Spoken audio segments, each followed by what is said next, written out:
పరిశుద్ధ బైబిల్ గ్రంథములో నుండి నిర్గమాకాండము 14వ అధ్యాయం. నిర్గమాకాండము 14వ అధ్యాయం 13వ వచనం నేను చదువుతాను, మీరు చూడండి. నిర్గమాకాండము 14వ అధ్యాయం 13వ వచనం స్క్రీన్ పై పెట్టండి, డిస్ప్లే చేయండి. అందుకు మోషే, భయపడకుడి, యెహోవా మీకు నేడు కలుగజేయు రక్షణను మీరు ఊరక నిలుచుండి చూడుడి. యెహోవా మీకు నేడు కలుగజేయు రక్షణను మీరు ఊరక నిలుచుండి చూడుడి. దేవుడు తన వాక్యము మన వినికిడిలో ఫలింపచేయునుగాక. ఆమేన్. దేవుని సన్నిధిలో మనము ఊరకనే నిలిచి చూడాల దేవుని కార్యం. చప్పట్లు కొట్టండి గట్టిగా. ఇప్పుడు మనము ఏ రీతిగా ఎండకు భయపడుతున్నామో, ఒక దినం మోషే, ఇశ్రాయేలీయులందరూ కూడా ఐగుప్తు దేశాన్ని విడిచి దేవుని సన్నిధిలో ఆయనను వెంబడించుచు పాలు తేనెలు ప్రవహించు దేశానికి వారు బయలుదేరి వెలుచున్న సందర్భములో వారికి తెలియదు ఈ మార్గములో ఇలాంటివి ఎదురవుతావని. మనకన్నా తెలుసు ఎండ ఎట్లాగో ఎండాకాలమే, ఎండ ఉంటుంది ఈరోజు అని తెలిసే మనం వచ్చాం. కానీ వారు తెలియక ప్రయాణం చేశారు. వారు తెలియక ప్రయాణం చేశారు. నేను అనుకుంటే తెలిస్తే ఐగుప్తే మేలు అనుకునేవారేమో. అంటే వాళ్ళకంటే మనమే శ్రేష్ఠులం. చప్పట్లు కొట్టాలా గట్టిగా. వాళ్ళ కళ్ళ ముందు ఫరో ఇంటిలో జ్యేష్ఠుడు చనిపోయాడు. ఐగుప్తు దేశములో ఉన్న ప్రతి ఇంటిలో జ్యేష్ఠుడు చనిపోయాడు. పశువులు చనిపోయినవి. ఒకరోజు దేశమంతా మిడతలే, ఒకరోజు దేశమంతా పేళ్లే, ఒకరోజు దేశమంతా కప్పలే, ఒకరోజు నైలు నది రక్తముగా మారిపోయింది. ఇలా 10 తెగుళ్ళు. ఒకరోజు వడగోళ్లను కురిపించాడు. ఇలాంటివన్నీ కూడా సూచక క్రియలు, మహత్కార్యాలు దేవుని ద్వారా, దేవుని వలన ప్రజలు చూశారు. మనం అలాంటివి ఏం చూడలేదు. ఇంకా చిన్న చిన్న కార్యాలు దేవుని నుండి పొందుకొని విశ్వసించిన వారు మనం. వాళ్ళకంటే శ్రేష్ఠులమే. చప్పట్లు కొట్టండి. ఎందుకంటే అలాంటి గొప్ప కార్యాలు వారు చూచినప్పటికీ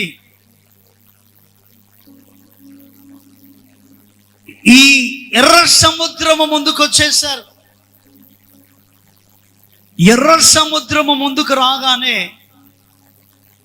వారి ఫీజులు ఎగిరిపోయినాయి. ఆశ్చర్యపడరు. ఏంటి, మనము పాలు తేనెలు ప్రవహించు దేశానికి వెళ్ళాలని మనం అనుకున్నాం. ఈ దైవజనుడైన మోషే దేవుని వలన సెలవు పొంది మన దగ్గరకు వచ్చాడని చెప్పారు. ఆయన మాట మనం విని ఐగుప్తును విడిచి ఎర్ర సముద్రం వరకు మనం వచ్చాం. కానీ ఇక్కడ దారి లేదు, మార్గము లేదు. మార్గము లేకుండా సముద్రము అడ్డుగా ఉంది అని కలవరపడడం ప్రారంభించారు. వారు ఐగుప్తులో దేవుడు చేసిన 10 తెగులను మర్చిపోయారు. వారి కళ్ళారా దేవుని కార్యాలను వారు చూశారు కానీ మర్చిపోయారు. సముద్రము దేవుని వలన సృష్టించబడింది. దేవుని సన్నిధిలో దేవుని ప్రజలు పాలు తేనెలు ప్రవహించు దేశానికి ప్రయాణమై మార్గములో వెలుచుండగా వారు ఊహించిన రీతిగా ఎర్ర సముద్రము ఎదురైనప్పుడు వారందరూ కూడా ఇక సనగడం ప్రారంభించారు. ఈ 14వ అధ్యాయం అంతా వారి పరిస్థితులు కనబడుతూ ఉంటవి. కలవరపడుతూ ఉంటారు. ఇక వారి హృదయములో చాలా నిరాశ నిస్పృహ ఎదురైంది. ఏదో పాలు తేనెలు ప్రవహించు దేశం అంటే అక్కడ పాలు తేనె ఉంటదనుకొని, ఐగుప్తు చెర కంటే అక్కడ బాగుంటదనుకొని ఈయన మాట విని మనము బయలుదేరాం. కొన్నిసార్లు సేవకులను కూడా మనం అట్లే సంబోధన చేస్తాం. ఆయన చెప్పే మాట అంతే అండి, ఆయన ఈయన అంటాడు. మోషేని అంటున్నారు వాళ్ళు.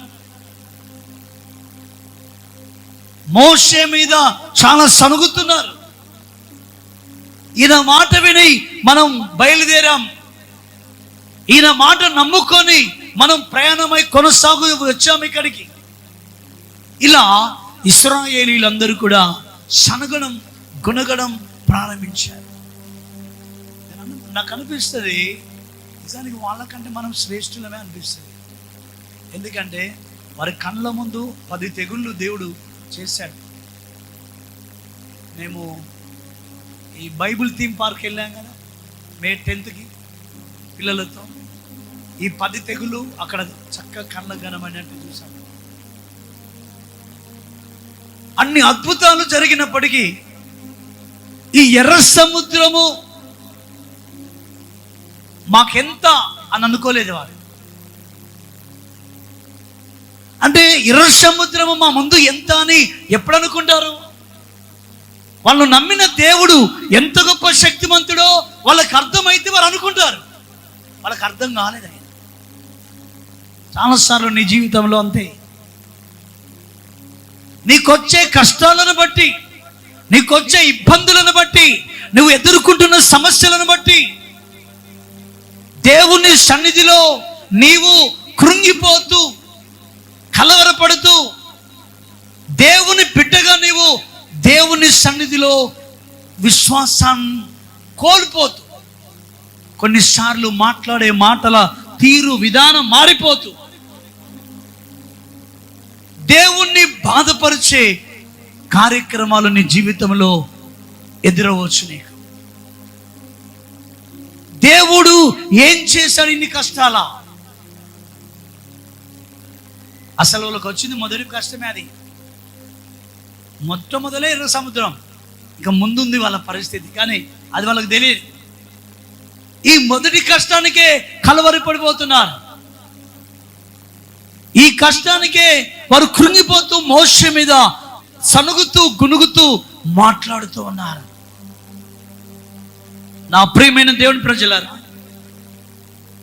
దేవుడు ఆ విషయాన్ని చూస్తున్నాడు. వెంటనే మోషేతో దేవుడు మాట్లాడుతూ ఉన్నాడు. ఏమని మాట్లాడుతున్నాడంటే, దేవుడు మోషేతో మాట్లాడగానే ప్రార్థించాడు. దేవుడు మాట్లాడాడు. ఈ 13వ వచనంలో అప్పుడు మోషే అంటున్నాడు, మోషే దేవుడు కాదు వారితో మాట్లాడేది. అందుకు మోషే భయపడకుడి. చూడండి ఏమనంటున్నారు ఈ మాట. దేవుడు అనట్లేదు.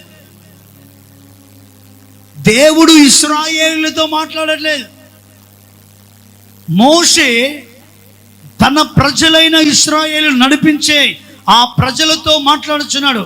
అందుకు మోషే భయపడకుడి, యెహోవా మీకు నేడు కలుగచేయు రక్షణను మీరు ఊరకే నిలుచుండి చూడుడి. ఊరకనే నిలుచుండి చూడుడి. మోషేలో ఆ నమ్మకము మోషేలో కలగడానికి కారణం ఏంటంటే, ఎర్ర సముద్రము ఎదురైనప్పుడు మోషే ప్రార్థించాడు.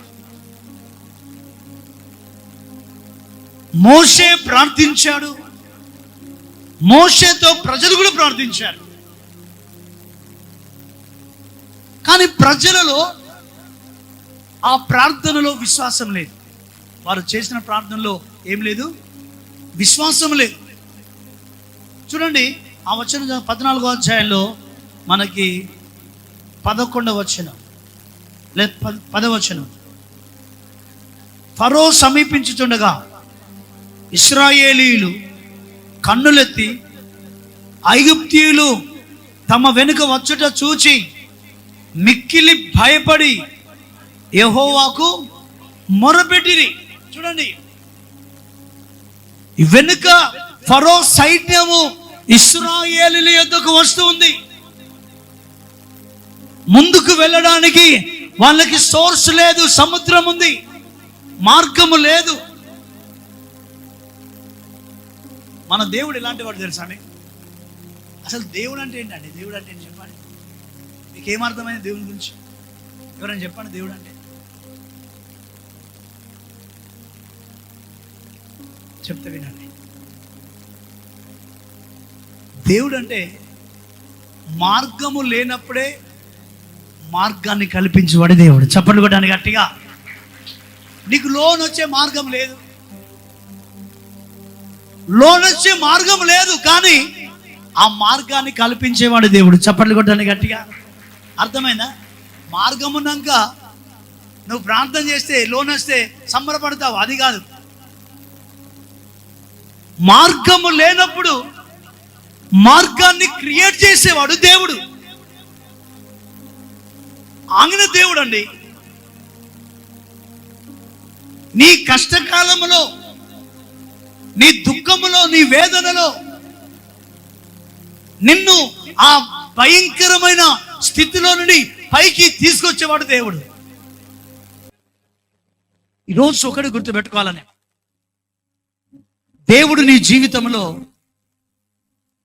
ఏదైనా కార్యక్రమం నువ్వు చేయాలనుకున్నావా? ఒక జాబ్కు వెళ్ళాలనుకున్నావా? చాలా మంది బిడ్డలు ఇంటర్వ్యూకి జాబ్కి వెళుతున్నాను అని ప్రార్థన చేయించుకుంటూ ఉన్నారు. దేవుడు ఒకవేళ ఆ ఇంటర్వ్యూలో నీకు ద్వారం తెరిస్తే ఎవడు మోయలేడు, కలవరపడాల్సిన పని లేదు. నీవేదైనా పని కొరకు వెళుతున్నావేమో, ద్వారం మూయబడి ఉందేమో, ద్వారము మూయబడినట్లుగా నీకు అనిపిస్తుండొచ్చు. ఆ టైంలో నువ్వు ఒకటే అనుకోవాలా, ద్వారం మూయబడిన దగ్గరనే నా దేవుడు ద్వారం తెరుస్తాడు అనుకోవాలా. చప్పట్లు కొట్ట. తెరిచి ఉన్న ద్వారం కూడా పోవడం అంత ఈజీ అండి. మనమేం చేస్తాం? ప్రభా, నేను వెళ్ళుచున్న ద్వారం అయితే బ్రహ్మాండంగా ఉంది, నువ్వు నన్ను నడిపించు అంటావు. ద్వారం తెరిచి ఉంటే నడిపించాను దేవుడేది, నువ్వే నడిపించిపోతావా? లేదు. నువ్వు ప్రార్థించవలసినది ఎప్పుడంటే మూయబడినప్పుడే ప్రార్థించాలి. చప్పట్లు కొట్టడానికి గట్టిగా. మూయబడినప్పుడే ద్వారాలు తెరిచేవాడు ఆయన. అందుకే మీరు చూడండి ఒకసారి యెషయా గ్రంథంలో 45వ అధ్యాయం ఒకసారి చూడండి. యెషయా గ్రంథం 45వ అధ్యాయం. త్వరగా మనం ఆ వాచనాన్ని, మన దేవుడు అంటే మన దేవుడు ఎంత గొప్ప శక్తిమంతుడు. నువ్వు కృంగిపోయినప్పుడు, నువ్వు ఒకవేళ నలుగొట్టబడ్డప్పుడు, నువ్వు కష్టాల్లో ఉన్నప్పుడు, నువ్వు వేదనలో ఉన్నప్పుడు నీవు భయపడద్దు. ఎందుకంటే ఆ సమయంలో దేవుడు నీవు ఆ స్థితిలోని బయటికి రావడానికి నిన్ను ఆయన తప్పించువాడు కనుక నువ్వు చేయవలసింది ఒకటే, ఊరికనే నిబ్బరం కలిగి చూడు కార్యం, కలవరపడకు, ఊరికనే చూడు, ఊరికనే నిలుచుండి చూడు అంతే. నీ హృదయంలో కలవరం రానియకు, వెరవకు, టెన్షన్ పడకు, ఆలోచించకు, ఇటు అటు పరిగెత్తకు. దేవుడు చేయబోయే కార్యాన్ని ఊరకే నిలుచుండి చూడు. ఊరకుండము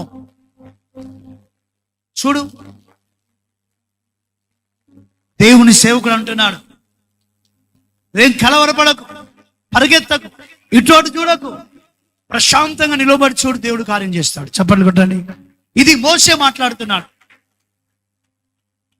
అందుకే మీరు చూడండి, యెషయా గ్రంథం 45వ అధ్యాయంలో అక్కడ 2వ వచనం ఒకసారి మనం చదువుకుందాం. నేను నీకు ముందుగా పోవచ్చు, మెట్టగా ఉన్న స్థలములను సరాలము చేసేదను, ఇత్తడి తలుపులను పగలగొట్టేదను, ఇనుప గడియలను విడగొట్టేదను. గట్టిగా చప్పలు కొట్టండి, గట్టిగా చప్పలు కొట్టాలి. ఇది దేవుని వాగ్దానం. మనకి దేవుని యొక్క వాగ్దానం ఏంటంటే, నీకు ముందుగా నేను వెళ్ళుచున్నాను. ఎప్పుడైతే ద్వారం మూయబడుతుందో నేను నీకు ముందుగా వెళ్ళుచున్నా. మెట్టగా ఉన్న స్థలములను నేను సరళం చేస్తాను. ఎత్తు పల్లములు ఎక్కలే మనం. ఇప్పుడు రోడ్డు క్లీన్ గా ఉంది కనుక అద్భుతంగా మనం వెళుతున్నాం. ఆ రోడ్డు ఇలా ఎత్తుండి మళ్ళీ వంపుండి ఎత్తుండి ఎత్తు పల్లములు అంటారు. ఇలా ఎత్తు పల్లములు ఉన్న స్థలంలో మనం నడవలేం. మన జీవితంలో ఎత్తు పల్లాలు లాంటి పరిస్థితులు ఉండొచ్చు, సమస్యలు ఉండొచ్చు. అయ్యో ఎత్తు పల్లములు ఉన్నాయి కదా అని నువ్వు కంగారు పడిపోయి నువ్వు వెనుకకు వెళ్ళకు. మళ్ళీ దేవుని కార్యాలు జరగట్లేదని, దేవుడు నా ఎడల ఏమి చేయట్లేదని నువ్వు అనుకుంటున్నావు. దేవుడు నీ పట్ల కార్యం చేయబోతున్నాడు. నువ్వు మౌనంగా ఉండు. Praise the Lord. ఊరికనే ఉండి దేవుని కార్యం నువ్వు చూడు. ఎత్తు పల్లములు ఉన్నావా, ఆయన సరళపరిచే దేవుడు. నీ ముందు తలుపులు, ఇనుప తలుపులు, ఇత్తడి గోడలు నీ ముందున్నావా, అవి పగలగొట్టగలిగిన సమర్థుడు ఆయన. అవి పగలగొట్టేదాకా నువ్వు మౌనంగా ఉండు. ఆయన వాటిని పగలగొట్టే వరకు నువ్వు నిశ్శబ్దంగా ఉండి చూడు. దేవుని కార్యం చూడు. దేవుడు ఒక అద్భుతం చేయబోతున్నాడు. ఎదురు చూడు, చూడు అంతే. విశ్వాసముతో నువ్వు కనిపెట్టి చూడు, విశ్వాసముతో ఎదురు చూడు. ఎందుకంటే దేవుడు నిన్ను ప్రేమిస్తున్నాడు. చప్పట్లు కొట్టడానికి గట్టిగా దేవుడు నిన్ను ప్రేమిస్తున్నాడు. దేవుడు నిన్ను ప్రేమిస్తున్నాడు. దేవుని గురించి ఒకసారి కీర్తనల గ్రంథం చూడండి. కీర్తనల గ్రంథం 46వ కీర్తన అనుకుంటా. ఆ కీర్తనలు 46 చూడండి. బైబిల్ గ్రంథం తెరవండి. కీర్తనల గ్రంథం 46వ కీర్తన 10వ వచనం, అనగా లాస్ట్ వచనం. అది 46 10 లాస్ట్ 10 11 లాస్ట్ వచనాలు. 10వ వచనం చదువుకుందాం. ఊరకుండుడి, నేనే దేవుడనని తెలుసుకొనుడి. గట్టిగా చప్పట్లు కొట్టండి. ఇప్పుడు దేవుడు డైరెక్ట్ గా మాట్లాడచ్చు. అక్కడ మోషే మాట్లాడాడు. అక్కడ మోషే ఏమన్నాడు? మోషే భయపడకుడి. అందుకు మోషే భయపడకుడి, ఊరకనే ఉండి నిలిచి యెహోవా చేయు రక్షణ కార్యమును చూడుడి అన్నాడు. దేవుడు ఒక కార్యం జరిగించబోతున్నాడు. మీరు చూడండి, మోషే అక్కడ ప్రజలతో మాట్లాడుతున్నాడు. ఎందుకంటే వాళ్ళు ఎక్కువ తక్కువ మాట్లాడుతున్నారు, సనుక్కుంటున్నారు. దేవుని గురించి అసలు వేరే రకంగా మాట్లాడుకుంటున్నారు. ఎవరో కాదు, దేవుని బిడ్డలే. వారి మాటలను బట్టి దేవుడు దుఃఖపడుతున్నాడు. అందుకే దేవుడు ఇలా మోషేతో చెప్పగానే మోషే వాళ్ళని ఇస్తున్నాడు. చూడండి, దేవుడు కార్యం చేస్తాడు. దేవుడు తప్పకుండా కార్యం చేస్తాడు. ఇక కీర్తన 46 10వ వచనంలో ఉన్నది. దేవుడు అంటున్నాడు, ఊరకుండుడి, నేనే దేవుడునని తెలుసుకొనుడి. చదవండి క్రింద.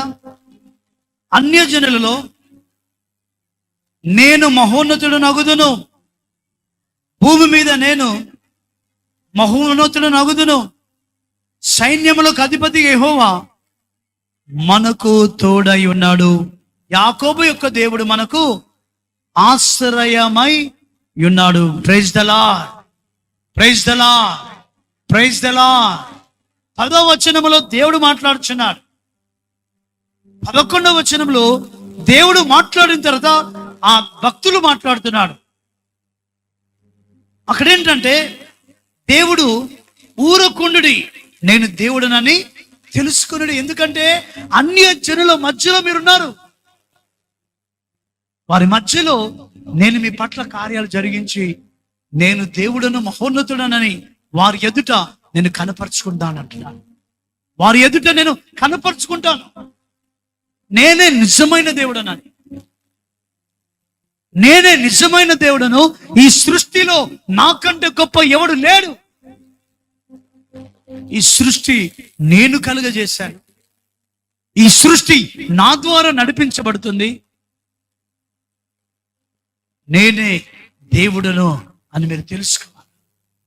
Praise the lord, hallelujah, praise the lord, hallelujah. నా ప్రియమైన దేవుని బిడ్డలారా, మీరు చూడండి, దేవుడు మనలో ఉన్న కొన్నిసార్లు అవిధేయత, ప్రార్థిస్తాం కానీ అవిధేయత ఉంటుంది. ప్రార్థించేవారు మాట్లాడే మాటలు జాగ్రత్తగా ఉండాలి. కొన్నిసార్లు ప్రార్థన చేస్తారు కానీ మాట్లాడే మాటలు అవిశ్వాసులు మాట్లాడతారు. ప్రార్థన చేస్తారు కానీ అన్నిలు మాట్లాడినట్టు మాట్లాడతారు. దేవుడు ఎందుకు నాకు ఇలా చేస్తాడు? మళ్ళీ ఎందుకు ఈ కష్టం వచ్చింది? ఈ శోధన ఎందుకు వచ్చింది? నాకు ఈ ప్రాబ్లం ఎందుకు వచ్చింది? నాకు ఈ కష్టం నుండి బయటపడతానా లేదా? ఇలాంటి మాటలు మన నోటితో పలుకుతున్నప్పుడు దుష్టుడు ఎంటర్ అయింది. ఎందుకంటే మనకున్న హ్యాబిట్ ఏంటంటే ముందు దేవుని మీద వ్యతిరేకమైన మాటలు మన నోటి నుండి పలికేటట్టుగా చేస్తాడు. వాడు ఎంటర్ కావడానికి దేవుడు ఎప్పుడు మనల్ని అబ్జర్వ్ చేస్తాడు. మన హృదయం అబ్జర్వ్ చేస్తాడు. దేవుడు ఎక్కువ హృదయాన్ని అబ్జర్వ్ చేస్తాడు. మన హృదయంలో తలంచే తలంపులు, చేసే ఆలోచనలు ఆయన గ్రహిస్తూ ఉంటాడు. ఆయనకు తెలిసే ఉంటాయి అవి. అయితే ఇక్కడ మీరు చూడండి, మనం చాలాసార్లు దేవునికి వ్యతిరేకంగా మాట్లాడుతూ ఉంటాం. ఏదెను తోటలో ఆ స్త్రీ ఏమంటుంది? సైతాను వచ్చి దేవుడు చెప్పిన మాటకి భిన్నంగా మాట్లాడుతుంది. ఆయన తినొద్దన్నాడా? అదే తినండి. దేవుడు ఏది చేయొద్దన్నాడో అదే చేయండి అంటే మనల్ని అలా చేపిస్తూ ఉంటాడు సైతాను, మాట్లాడిస్తూ ఉంటాడు. ఐగుప్తులో చాలా బాగుండే. దేవుడు ఏమనుకున్నాడు? నా ప్రజలు ఐగుప్తులో బానిసలుగా ఉండి, చెరలో ఉండి కష్టాలు అనుభవిస్తున్నారు, నా బిడ్డల్ని బయటికి తీసుకురావాలా అని దేవుడు అనుకుంటే వీళ్ళేమనుకుంటున్నారంటే ఐగుప్తులో బాగుండే. నా ప్రియమైన దేవుని బిడ్డలారా, ఐగుప్తులో చెరలో ఉంటే నా బిడ్డలు కష్టపడుతున్నారు, అయ్యో ఈ బానిస బ్రతికేందుకని మోషేని పంపి మోషే ద్వారా విడుదలిచ్చి వారిని నడిపిస్తా ఉంటే ఆ సముద్రాన్ని చూసి వీళ్ళు అనుకుంటున్నారు మనకిప్పుడు అసలు అక్కడుంటేనే బాగుండేది. ఏంటయ్యా మోషే, ఏమయ్యా అక్కడ చనిపోతే మాకు మంచి సమాధులు ఉండేవి, అవి వదిలిపెట్టుకొని మేము వచ్చాము ఇక్కడికి. ఇప్పుడు మా పరిస్థితి ఏంటి? వెనుక సైన్యం వస్తుంది, మార్గం లేదు ముందుకు వెళ్ళడానికి, సముద్రం ఉంది, పిల్ల చెల్ల అందరం ఉన్నాం, ఏంటి మా పరిస్థితి అని మోషే మీద తిరుగుబాటు చేస్తున్నారు ఇశ్రాయేలీలు. నా ప్రియమైన దేవుని బిడ్డలారా, నోరు మూసుకొని కూర్చోండి. కొద్దిసేపట్లో దేవుడు ఒక అద్భుతం చేస్తాడు, చూస్తాడు. కూర్చోండి.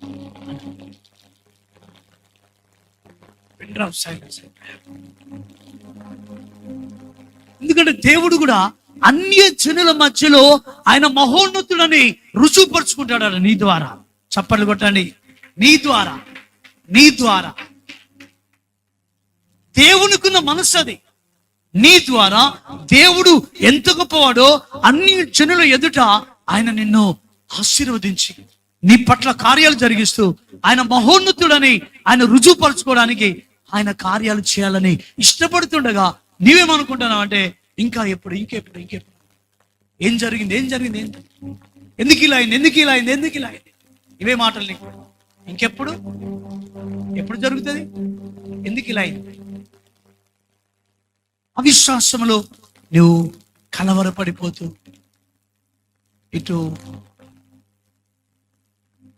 దేవునిలో ఉండక, లోకములో ఉండక, ఇటుగాక అటుగాక అయోమయంలో పడిపోతారు చాలా. దేవుని బిడ్డలారా కూడా గుర్తుపెట్టుకోండి, దేవుడు నిన్ను ప్రేమిస్తున్నాడు.